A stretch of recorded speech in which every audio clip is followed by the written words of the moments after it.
Bismillah. Assalamualaikum warahmatullahi wabarakatuh.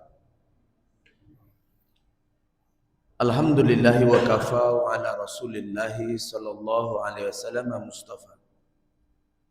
Asyhadu an la ilaha illallah wahdahu la syarika lah wa nashhadu anna Muhammadan abduhu wa rasuluhu la nabiyya ba'da. Allahumma shalli wa sallim ala alihi wa ashabatihi wa man tabi'ahum bi ihsan ila yaumil qiyamah, amma ba'd.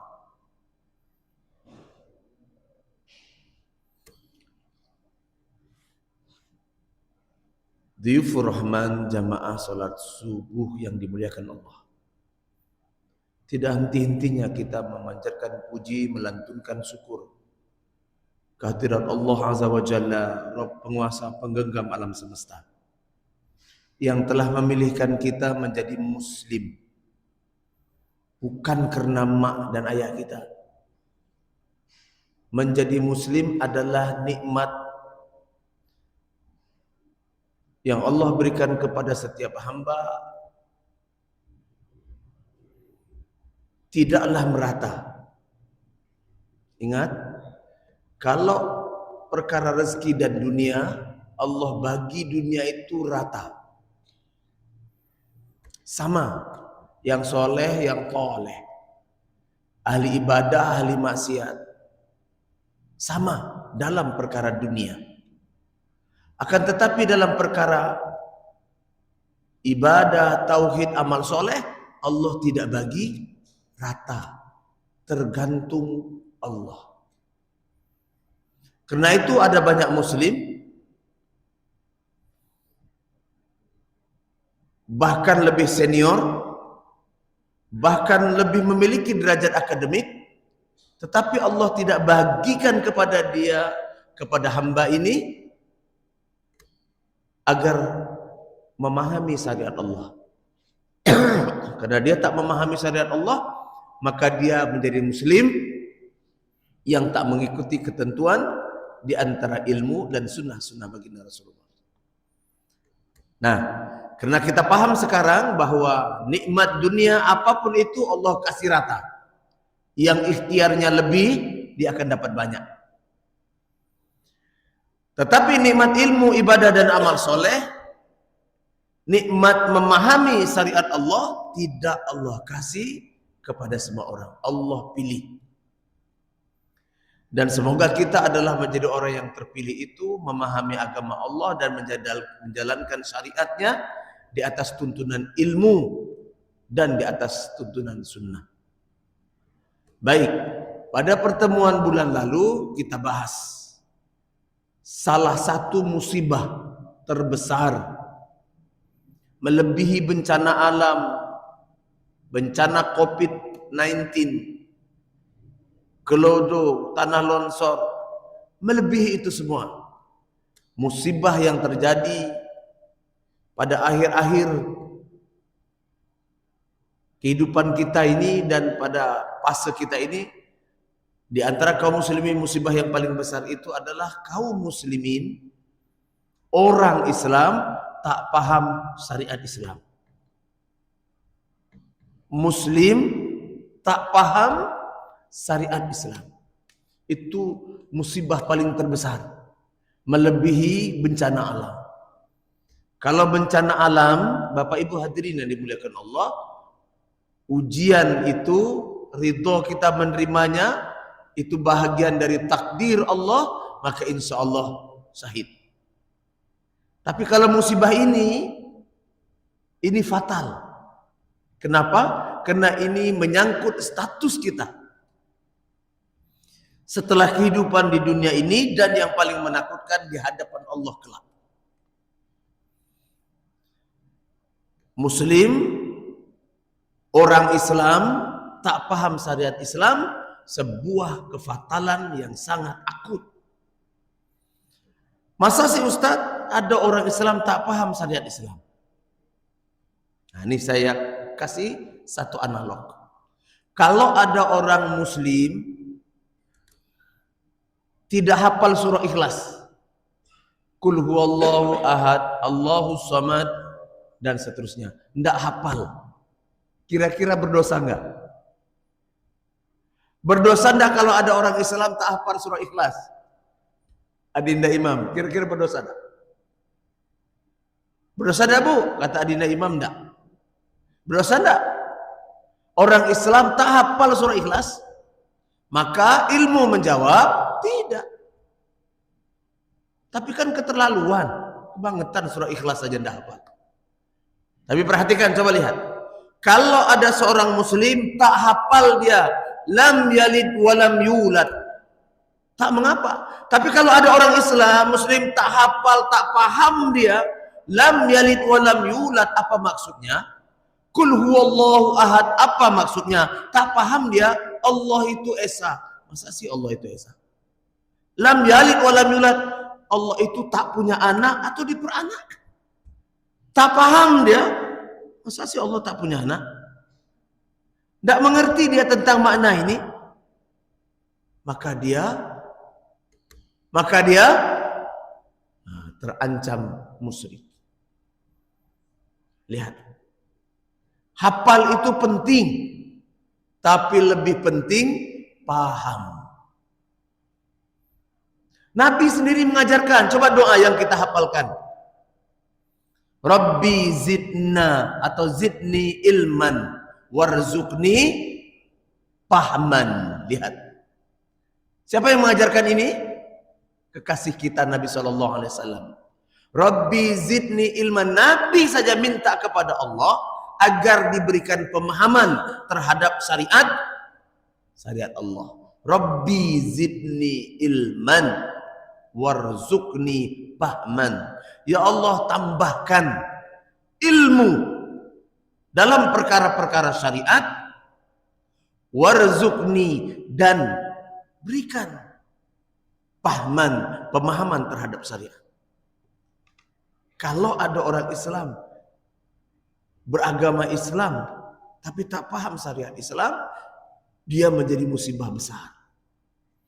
Karena itu kita wajib dan selalu duduk dalam majelis ilmu agar kita paham dan membedakan mana yang syariat, mana yang harus dijalankan di atas ketentuan dalil dan sunnah-sunnah Nabi SAW, lalu dipraktekkan tanpa syarat oleh generasi setelahnya, yakni para sahabat, generasi terbaik setelah Rasulullah.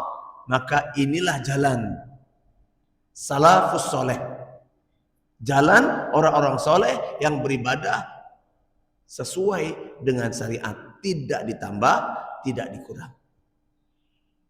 Kenapa pentingnya paham ini? Kasusnya sederhana, Bapak Ibu. Coba lihat, kita belajar. Jawab kira-kira kasus yang dihadapi oleh, apa yang menyebabkan Abu Jahal, Abu Lahab masuk ke neraka? Abu Jahal, Abu Lahab masuk neraka enggak? Dalil mengatakan dia ahli nar. Bahkan paman Nabi Abu Lahab diabadikan dalam surah Al-Masad. Ya kan? Apa siksaannya? Di barzahnya apa siksaannya? Api. Tabbat yada abi lahabin wa tab. Ma aghna anhu maluhu wa ma kasab. Lihat. Lihat siksaannya. Saya sela naron zatalahab. Dipanggang. Jumhur mufasir mengatakan siksaan Abu Lahab, orang yang mencintai Nabi ketika Nabi lahir, memelihara Nabi, memberikan bekal dan semuanya sampai Nabi dewasa, mencintai seutuhnya. Tetapi ketika Nabi menjadi Rasul dan menjalankan syariat di atas tuntunan, pamannya adalah orang yang pertama membencinya. Abu Lahab. Apa yang menyebabkan Abu Lahab di neraka? Apa yang menyebabkan Abu Jahal di neraka? Padahal kalau ditanya kepada Abu Jahal, perhatikan, kalau ditanya kepada Abu Jahal, siapakah yang menciptakan alam ini Abu Jahal? Siapa yang menciptakan dirimu? Siapa yang membuat kerusakan dan kemudian memperbaiki kerusakan? Abu Jahal menjawab Allah. Dan bahkan kebiasaan Quraisy kalau bersumpah dengan nama Allah. Terus kenapa dia beriman loh?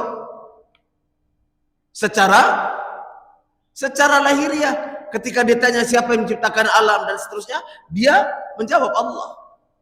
Dan Allah abadikan itu di awal-awal surah Az-Zumar. Jawaban Abu Jahal, surah Az-Zumar ayat ketiga. Kalau saya tidak keliru, ya ayat ketiga. Surah Az-Zumar ayat ketiga. Jawaban Abu Jahal ketika ditanya siapa yang menciptakan alam ini? Allah. Mengaturnya Allah, membinasakannya Allah, memperbaiki kembali Allah. Terus kenapa kau tak mengikuti syariatnya Muhammad? Dan kenapa kau menyembah berhala, batu, Hubal, Lata, mana? Jawaban Abu Jahal, lihat. Jawaban Abu Jahal. Allah abadikan dalam Al-Quran awal dari surah Az-Zumar ayat 3. Ma na'buduhum, kata Abu Jahal. Kami tak menyembahnya. Maksud hum adalah berhala-berhala itu. Lata, mana, Hubal. Kami tak menyembahnya. Benar Dinda? Ayat 3. Kami tak menyembahnya. Terus mana abuduhum illa, tapi kami ini, kata Abu Jahal, tidak menyembah berhala, tidak menyembah batu ini. Abu Jahal pun tahu kalau batu, Lata, Hubal, mana. Abu Sufyan pun tahu tidak membawa berkat, tidak membawa mudarat, tidak membawa manfaat. Tahu. Terus kenapa dia bernazar kepada batu ini? Nah, ini perkataannya. Allah abadikan perkataan itu dalam Az-Zumar ayat 3. Ma na'buduhum illa yuqarribuni ilallahi zulfa. Lihat, kami ini tak menyembah berhala ini. Cuman dengan berhala ini untuk mendekatkan diri kami kepada Allah melalui perantara. Abu Jahal, Abu Lahab tak paham kalau menyembah Allah itu tidak melalui perantara orang-orang soleh. Kita kan tahu kan, Lata, Mana, Hubal itu dulu adalah orang soleh. Kita paham itu. Kita paham, kita mengerti. Dan Abu Jahal mengatakan kami tidak menyembah ini, batu ini. Kami hanya beranggapan ini sebagai perantara. Zulfa. Illa yuqarribuni, kecuali kami bernazar dengan batu ini untuk mendekatkan diri kami. Karena kami ini, kata Abu Jahal, kotor, banyak dosa. Terlalu tinggi kalau kami itu langsung kepada Allah. Kami hanya melalui perantara orang-orang soleh ini. Syekh Lata, Syekh Mana, Hubal, dan yang lainnya. Kami melalui perantara ini. Perantara batu. Untuk apa? Zulfa. Dijadikan orang soleh ini sebagai perantara. Allah mau enggak? Allah suka enggak? Inilah yang tak pahamnya Abu Jahal. Nah, sekarang Abu Jahalnya kita musuhi, Abu Lahabnya kita benci, tapi diam-diam kaum muslimin hari ini berperangai persis seperti Abu Jahal. Berperangai persis seperti Abu Lahab dalam perkara pemahaman dalam urusan syariat. Coba lihat. Menganggap bahwa cara itu Allah suka. Bu, kalau sholat subuh ini kita buat 3 rakaat, Allah suka atau tidak? Ada imam, oke, tidak imam. Karena subuh ini istimewa, kita tambah satu lagi, 1 rakaat. Tidak 2 rakaat, kita tambah 1. Atau tambah 5 rakaat lah. Tambah 5 rakaat. Kan teorinya, teori akal kita, semakin banyak ibadah, semakin baik. Oleh adinda imam, tambah lagi. Karena subuh dan hari Ahad, kita tak banyak aktivitas, kita tambahlah jadi 5 rakaat lah. Atau 7 rakaat. Allah suka atau tidak? Tidak. Allah tak suka. Allah telah menetapkan kadar dan begitulah ketentuannya. Tidak ditambah, tidak dikurang. Kalau dihitung baik, atau tak baik? Kalau dihitung mana yang lebih utama atau tak utama, kalau yang dihitung efisien atau tak efisien, antara sholat zuhur 4 rakaat dan sholat subuh. Sholat zuhur itu kita repot, yang ngurus anak, jemput ngantar anak, ya kan? Yang kerja mulai sibuk, istirahat, lalu mau makan, lalu ini. Allah kasih 4 rakaat. Sementara subuh panjang waktunya. Kenapa tidak dibalik? Buatlah saja zuhur 2 rakaat karena orang sibuk. Sementara subuh buat 4 rakaat karena waktunya panjang. Allah tak suka. Allah tak suka. Allah telah tentukan kadar. Untuk perintah Allah kita hanya punya satu kalimat, sami'na wa ata'na. Oke. Dan yang kedua, untuk paham dalam urusan syariat tak perlu derajat akademik. Tak perlu orang sekolah tinggi, tuan. Paham syariat Allah tidak perlu doktor, tak perlu profesor, tak perlu. Tak perlu. Nah, untuk paham syariat Allah, kita hanya membutuhkan mengimaninya. Sami'na, kami dengar, wa ata'na, dan kami taati. Semua para sahabat ketika itu syariat Allah, dia paham ini perintah Allah dan itu paling utama. Nah, di sini kita paham dan mengerti. Baik. Kita sudah bahas pada pertemuan lalu kenapa kaum muslimin tidak paham syariat Allah. Kenapa kira-kira kaum muslim tidak paham terhadap syariat Allah? Tak paham kalau ibadah itu harus begitu. Tak paham kalau ibadah itu mengikuti Nabi dalam perkara ibadah dan amal soleh. Jangan ditambah, jangan dikurang. Tapi dalam perkara muamalah, dalam perkara adab, silakan. Oke, materi ini kita sampaikan untuk kita membahas kitab insyaallah Minhajul Muslim, pedoman hidup menjadi seorang muslim. Syekh Abu Bakar Jabir Al-Jaziri. Bapak Ibu yang umroh di bawah tahun 96, haji tahun 96, ya akan jumpa Syekh yang mengajar di pintu 19. Beliau adalah profesor hadis, beliau adalah dosen di Universitas Madinah. Mengajarkan pedoman hidup menjadi seorang muslim dan semua ilmu-ilmu yang dituangkan lalu dibukukan, dan buku ini hadir di tengah kita. Judul dalam bahasa Indonesia, Pedoman Hidup Menjadi Seorang Muslim, ditulis oleh Syekh Abu Bakar Jabir Al-Jaziri, orang Jazair. Baik, membahas 5 aspek. Aspek akidah, aspek adab, aspek akhlak, aspek muamalah, dan aspek ibadah. Oke, sebelum membahas ini, kita ingin dudukkan dulu cara berpikir kita. Kenapa para alim ulama menyusun mengapa muslim tidak paham terhadap syariat Allah?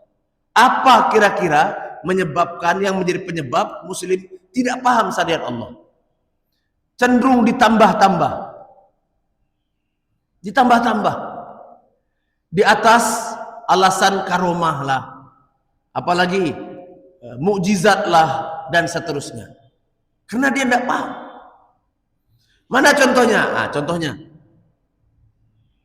Allah itu maha penyembuh. Kita tahu, beriman kita dengan itu. Tetapi selain Allah, ada orang-orang tertentu yang bisa menyembuhkan. Syekh Abdul Qadir Jailani misalnya, contoh. Syekh Abdul Qadir Jailani. Berapa banyak yang telah mempelajari keagungan adab, akhlak, dan keilmuan Syekh Abdul Qadir Jailani, kemudian tanpa dibekali dengan ilmu yang syar'i, sehingga dia menganggap Syekh Abdul Qadir Jailani adalah panutan sekaligus membawa karomah. Karena itu, selain minta kepada Allah, boleh minta kepada Syekh Abdul Qadir Jailani. Bu, kalau dia dalam keadaan terjepit, terdesak, selain minta ya Allah, dia minta ya Syekh Abdul Qadir Jailani. Maka kita jumpai dalam riwayat-riwayat kaum sufi, mereka terombang-ambing di laut, kapalnya karam, yang disebut bukan ya Allah tolong kami, tapi ya Syekh Abdul Qadir. Karena dia beranggapan orang soleh dapat memberikan berkah dan manfaat. Begitu juga dengan orang awak. Orang awak. Halo? Lihat ada orang awak. Maaf, betul maaf. Yang punya rumah makan. Yang punya rumah makan orang awak. Selain makan restorannya diperbaiki, dibetulkan, menunya ditambah, dengan alasan menunya diperbaiki, masaknya yang betul, bahannya yang baik, penyajinya ramah, kemudian dikasih fasilitas. Selain itu, yang punya rumah makan orang awak juga memajang foto orang tua pakai kopiah, kain sarung di leher, di atas dinding. Siapa dulu? Halo kawan, siapa? Orang Sungai Saria, makamnya di Sungai Saria. Minta maaf. Siapa? Ongku Saliyah. Dipajang foto Ongku Saliyah di rumah makan orang awak. Coba tanya, kenapa foto itu dipajang? Ambo kalau mau makan ke rumah makan orang awak, pertama masuk tengok ada ndak foto Ongku Saliyah. Sebelum masuk Payakumbuh, kita masuk ke pangkalan, tikungan ada di hutan, tepi sungai ada rumah makan, ramai sekali mobil berhenti. Ndak besar rumah makannya, tepi sungai. Rumah makan itu namanya nama Jawa. Apa Pak namanya? Pak D atau Pak Le? Pak D ya? Pak Le. Pak Le. Kena ramai, saya bilang sama keluarga, mampir di sini mungkin enak nih. Maka mampirlah, banyak sekali. Rumah makannya Pak Le. Ini orang Jawa dia punya. Ternyata panggilannya memang Pak Le. Oke, baik. Tengok dulu nak, saya bilang ke anak. Tidak ada apa. Oke, aman. Bismillah kita makan. Siap makan, cuci tangan. Rupanya ada foto tu di sebalik kalender. Saya tanya ke ini foto siapa dia? Tidak tahu Pak, kami kerajanya. Mana juragan? Juragan tu. Bu, ini foto siapa? Dengarkan jawabannya. Ini namanya foto Ongku Salih, Pak. Kenapa dipajang? Kece orang awak. Lihat kalimatnya. Kece orang awak, foto Ongku Salih dipajang di rumah makan itu berkah. Rumah makan itu berkah. Betul tak?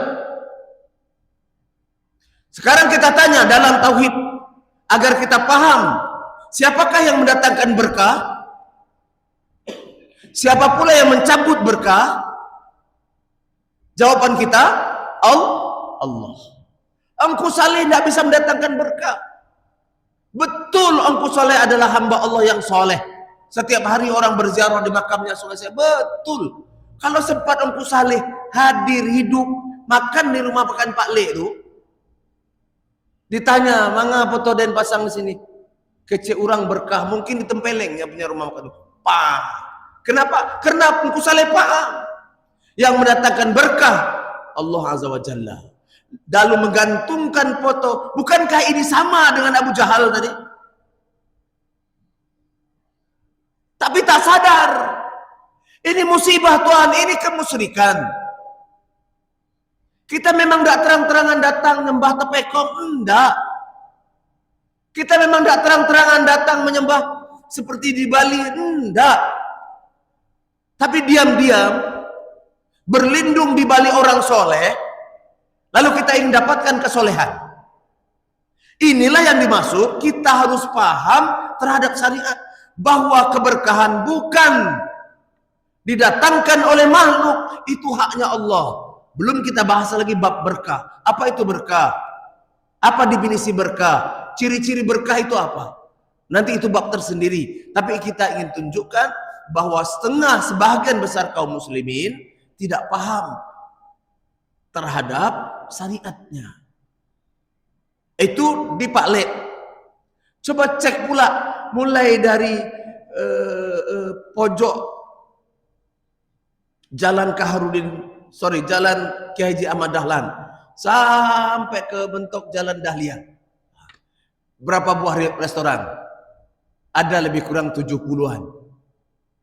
Berapa di antara 70-an yang kecil dan besar? 70-an restoran kecil dan besar itu yang menggantungkan foto Ongku Saleh. Ada lebih kurang 7. Coba tanya sekali-sekali. Tanya sekali-sekali. Ini foto siapa? Pura-pura dah tahu aja. Ini foto siapa? Kece orang Ongku Saleh. Mangga dipasang di sini. Jawabannya apa? Coba lihat. Jawaban yang punya restoran menunjukkan dia paham atau tidak paham terhadap syariat. Ini penting, Pak. Kalau dia confirm meyakini bahwa dengan foto itu berkah rumah makannya, jadi ramai, jadi laris, maka confirm akidahnya bermasalah. Kalau begitu, makan di situ subhat terhadap begitu menjaga agar kita paham terhadap syariat. Nah, sekarang apa yang menyebabkan mereka tak paham? Oke? Apa yang menyebabkan? Ada beberapa, ya belasan lah. Tapi tak mungkin kita sampaikan. Yang pertama, yang menyebabkan mereka tidak paham terhadap syariat Allah, satu, dalam praktek ibadah dan amal soleh, terutama dalam perkara tauhid, tuqaddimul akal ala naqal, mendahulukan akal daripada dalil.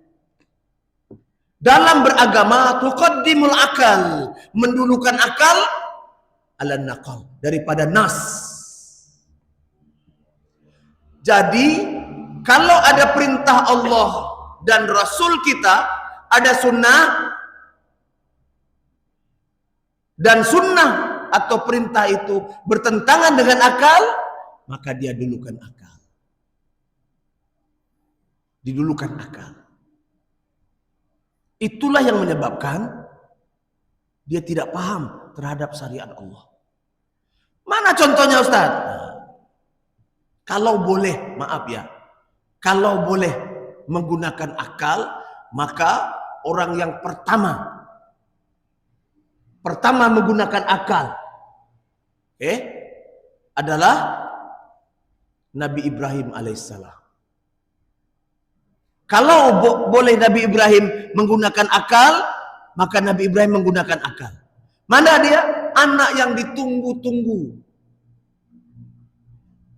Ditunggu-tunggu anak itu 80 tahun. Dan Allah kasih putra namanya Ismail. Ya kan? Sudahlah lahir, kena cemburu, perempuan lah, Pak. Allah tahu cemburu Sarah terhadap Hajar. Lalu Allah perintahkan dia untuk diantarkan ke lembah Bakkah dari Babilonia, Irak. Allah jauh. Bakkah. Sudahlah tumbuh dewasa menjadi anak remaja, Allah perintahkan.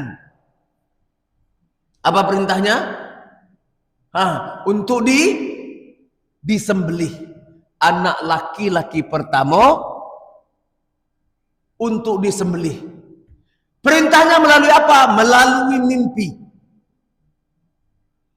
Coba lihat. Melalui mimpi. Untuk disembelih. Setelah ditunggu 80 tahun. Kalaulah Nabi Ibrahim alaihissalam sedikit saja menggunakan akalnya. Masa sih Allah punya perintah ekstrim? Ya kan? Anak satu-satunya ditunggu 80 tahun. Lelaki pertama suruh sembelih. Kalaulah Nabi Ibrahim menggunakan akalnya, perintah bodoh apa ini? Kira-kira kalau Nabi Ibrahim menggunakan akal, disembelih tidak Ismail? Perkara nanti ditukar dengan kibas, Ibrahim kan belum tahu. Kira-kira disembelih enggak? Pak, kalau bapak disyariatkan, disembelih enggak anak laki-laki pertama? Gunakan akal. Dan anak kita pun mengatakan, Pak, apa Allah sembelih? Pak dah gaib. Kalaulah betul disembelih Nabi Ibrahim Nabi Ismail alaihissalam dan betul-betul mati oleh pisau Nabi Ibrahim, itu akan menjadi syariat. Adinda Imam, anak laki-laki pertama atau kedua, ketiga? Kelima. Siapa laki-laki pertama dalam keluarga? Haji? Anak laki-laki pertama. Siapa? Ambo anak laki-laki pertama, Pak. Hah? Jadi syariat Ibrahim, setiap anak laki-laki pertama dalam satu keluarga disembelih. Kalau saudaraku kawan anak laki-laki pertama, habislah. Tapi Allah memberikan skenario ini agar ini menjadi pelajaran dan itu menjadi syariat pada hari ke-10 setiap Zulhijjah, hari nahar dan selama hari tasrik. Allah tidak sembelih Ismail, itu hanya perlambang meruntuhkan kecintaan kepada dunia. Kalaulah ayah itu menggunakan akal sedikit, maka dia akan katakan, ya Allah, tidakkah ada perintah yang lain? Bukankah engkau memerintahkan kepada putra Adam, Habil dan Qabil, itu berkurban dengan cara apa yang kau miliki? Qabil berkurban dengan sayur-sayuran yang buruk. Habil berkurban dengan ternak yang baik. Kenapa tak seperti itu aja ya Allah? Kalau dia gunakan akal. Tapi Ibrahim alaihissalam, Nabi Allah ini, kekasih Allah ini tidak menggunakan akal di atas perintah Allah. Itu perintah Allah, sami'na ta'na. Nah sekarang perintah Allah. Tapi lihat. Perintah Allah tapi mana lagi perintah Allah tapi pakai akal, pakai alasan.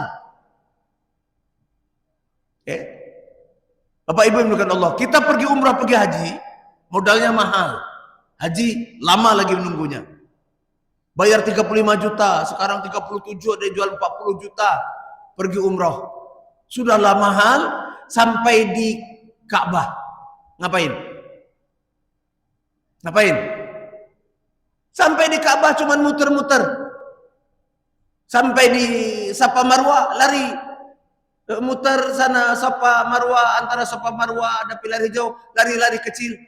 Terus bayar 35-30 juta hanya untuk muter-muter. Kata orang kafir, Kata orang kafir, bodoh nih. Pekerjaan sia-sia. Betul enggak?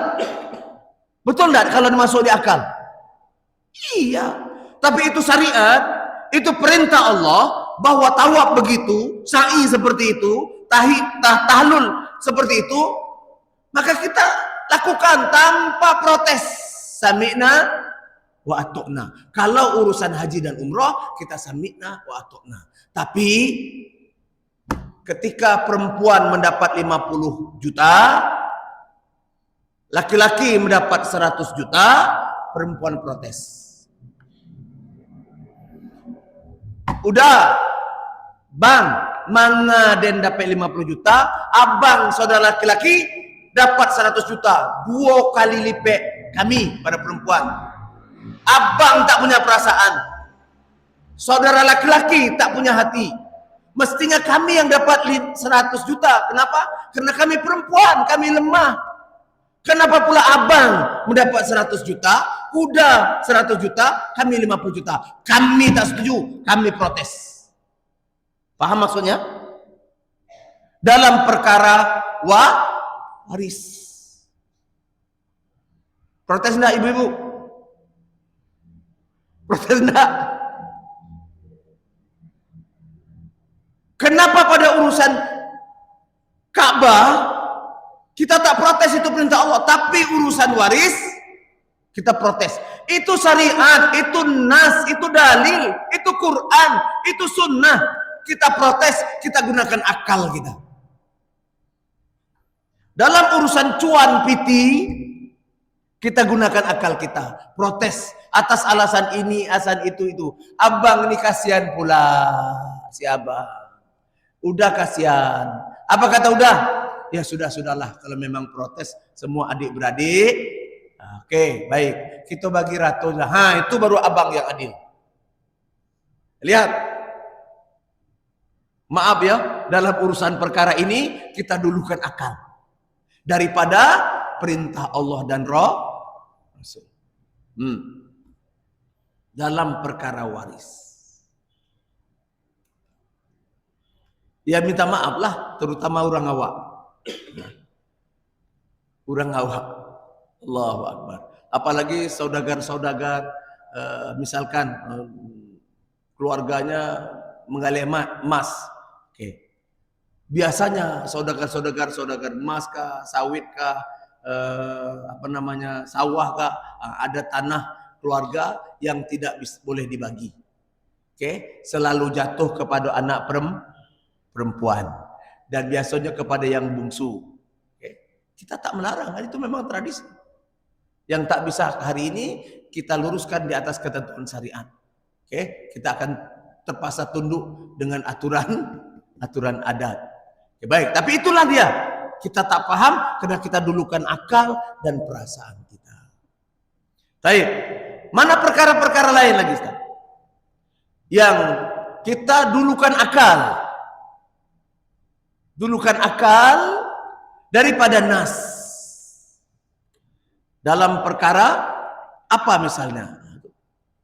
Di antaranya yang paling banyak terjadi dalam masyarakat memang dalam perkara waris. Itu paling terbanyak.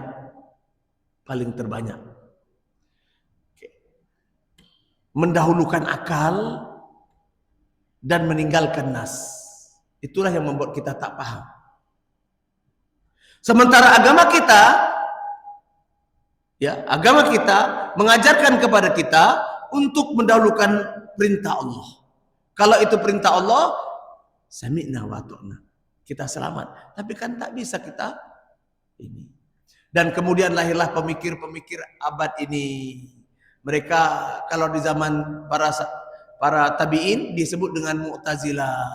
Orang-orang yang liberal. Mulai mempersoalkan hukum hakam Allah. Mulai mempersoalkan kredibilitas hadis Nabi. Mulai mempersoalkan, lihat. Persoalkan syariat Allah. Kita tidak paham terhadap syariat Allah karena kita mendahulukan akal. Oke. Apa perkara kedua? Perkara kedua yang menyebabkan kita tidak paham terhadap syariat Allah. Oke. Perkara kedua kita tidak paham kalau yang pertama itu qaddimul akal ala naqal. Dalam melaksanakan ibadah dan amal soleh kita dulukan akal daripada nas. Yang kedua itu ar-ruju' ilal khairil kitab wa sunnah. Kita tidak rujuk, tidak kembali kepada Al-Quran dan Sunnah. Tidak kembali kepada Al-Quran dan Sunnah membuat kita tidak paham terhadap syariat. Mana contohnya? Perhatikan, Bu. Boleh atau tidak? Boleh atau tidak? Bapak A punya beras bagus. Beras apa yang bagus? Ramos? Ya anak daro. Oke lah, anak daro contohnya. Bapak A punya beras anak daro 5 kilo. Tapi anaknya 10 orang. Bapak B, karena dia kerja di Bulog,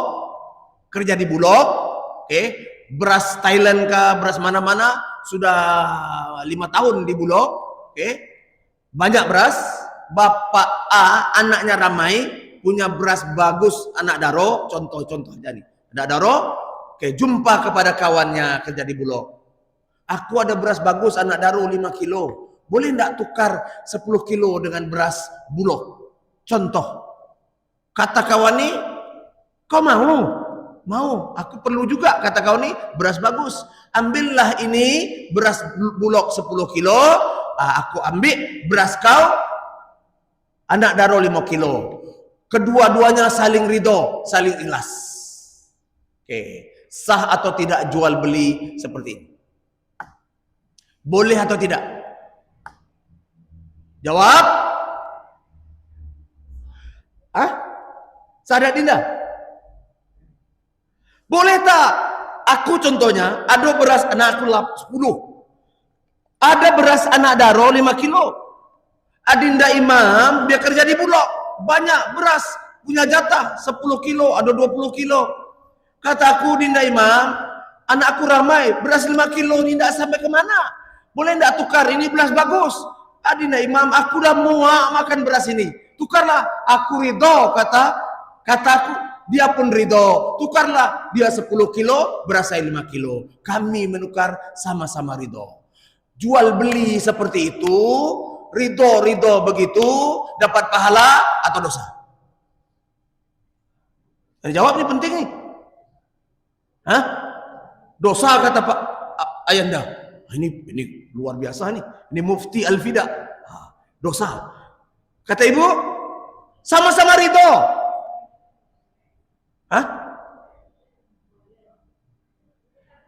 Boleh atau tidak? Jawab aja bu, boleh atau tidak? Boleh. Masya Allah. Kalau apa nih, tidak boleh. Baik. Yang jawab boleh, dengarkan baik-baik. Kenapa boleh? Alasan cuma satu. Sama-sama ridho kami. Tidak merasa dirugikan. Baik.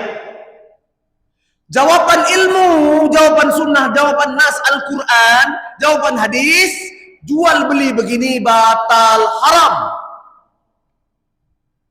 Kenapa? Nabi melarang. Jangan kau tukar gandum yang buruk, Bilal, dengan gandum yang baik.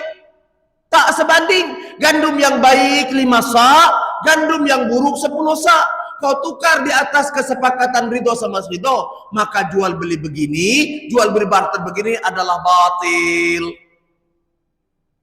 Nabi melarang. Kenapa? Alasannya barang yang ditukar tak sebanding.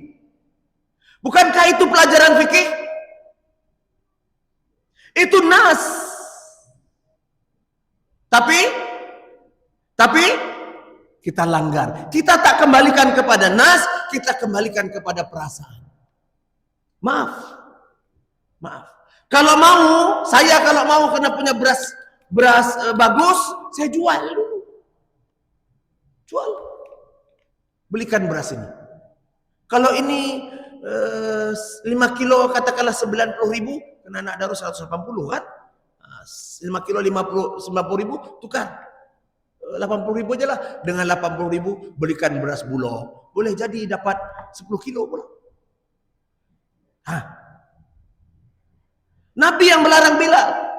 Tak boleh menukar gandum yang buruk dengan gandum yang baik. Gandum baik 5 kilo, gandum buruk 10 kilo, atas dasar suka sama suka tukar. Jual beli begini dilarang oleh Nabi SAW. Bukankah larangan Nabi itu nas? Bukankah larangan Nabi itu sunnah? Tapi berapa banyak pedagang?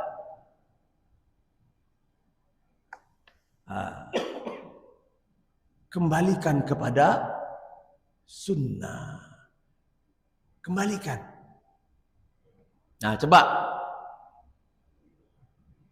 Ini perhatikan. Tidak boleh juga.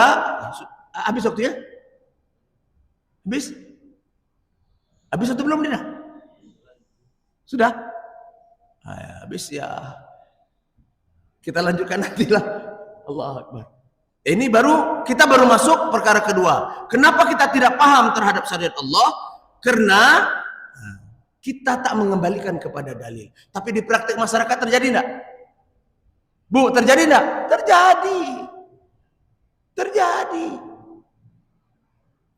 Terjadi. Kakak beradik, tanah di muka 10 kali 10 tepi jalan.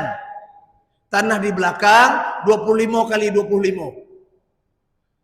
Kata abang, tukarlah, aku mau pertanyaan besar. Oke, bang, abang di depan. Oke. tukar deal. Dalam hukum, ya jual beli begitu, kan jual beli namanya. Itu tak sebanding. Tak sebanding. Tapi dihargai, tanah ini sekian kalau di depan. Tanah yang di belakang sekian. Jual.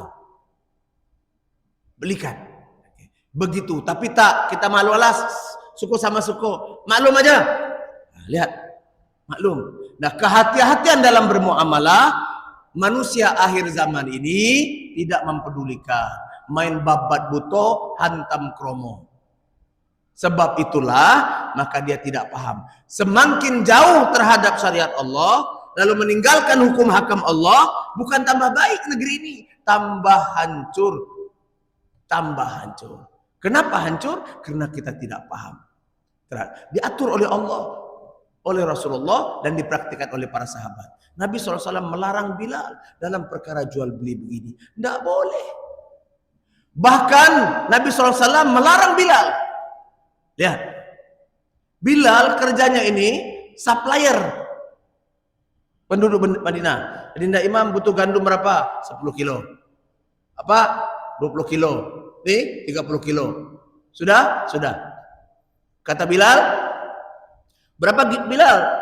Gandum 1 kilo. Katakanlah 10 real. 10 real kali 10, 100 real. Oke. Bilal baru cari gandum di pasar. Oke. Dia sudah akid. Harganya 10 real per kilo. Sudah akid.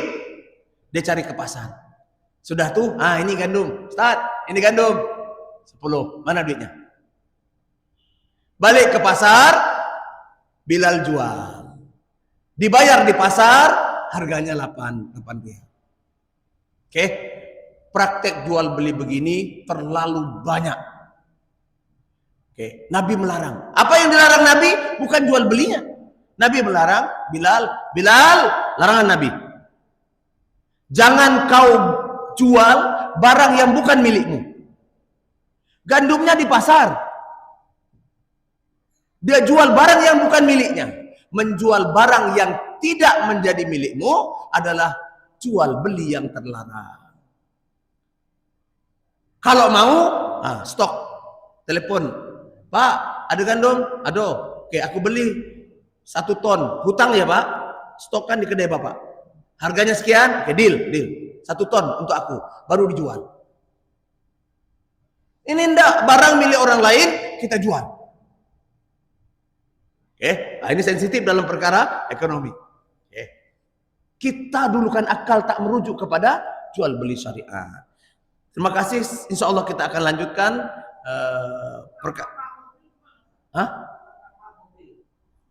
jual dulu. Jual. Bapak beli mobil aku berapa? 100 juta. Mobil Bapak 125 juta. Sudah dibeli? Sudah. Mana PT-nya? Aku transfer lewat ini. Oke, lalu aku beli ini. Boleh jual. Jual dulu mobil ini. Sebab itulah akad syar'i tidak seperti akad liberal. Okay. Akad konyol kita kan.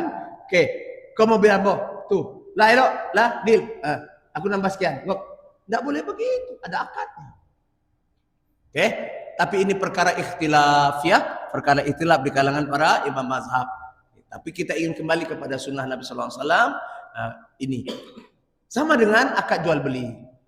Kalau dalam mazhab Syafi'i, bara air 1 3.000, aku beli 3.000, aku jual. Betul? Sah enggak? Tiba-tiba ini kawan awak punya kedai. Kita ambil je, top 4 buah. Komiti. Apa rupa 5 botol air minum sajuk. Komiti. Ya, lah, terbang. Sah enggak? Sah atau tidak? Menurut Imam Syafi'i tidak sah. Tapi menurut Abu Hanifah sah. Kenapa? Karena barang itu lazim. Maklum orang semuanya. Harganya 3.000. Dah maklum. Yang punya kedai maklum, kita pun maklum. Maka jual beli itu dibolehkan. Oke? Itu perkara ikhtilaf. Yang tak boleh itu yang terlarang. Seperti tadi. Jual barang bukan miliknya. Tukang pakang kan jual barang bukan miliknya. Hati-hati. Tukang pakang tanah. Oke. Beli dulu tanah itu dengan cara apa? Dengan cara hutang. Oke. Kasih waktu tertentu, baru dia boleh jual. Ini enggak. Jangan jual beli tanah. Begitu terbeli tanahnya, tiba-tiba datang. Aku juga jual Pak, aku minta bahagian. Hati-hati tukang pakang. Oke. Karena ini sensitif dengan kemudaratan. Terima kasih, semoga berfaedah, bermanfaat. Kalau ada yang khilaf dan keliru, sungguh khilaf dan keliru itu dari kekurangan kami, dari kebodohan kami. Kalau ada kebenaran, sungguhnya itu kebenaran haknya Allah, dari Allah dan dari Rasul kita sallallahu alaihi wasallam. Semoga berfaedah dan bermanfaat. Kita tutup dengan doa kepada majelis, kemudian salat suruh. Subhanakallahumma wa bihamdika asyhadu an la ilaha illa anta astaghfiruka wa atubu ilaik. Assalamualaikum warahmatullahi wabarakatuh.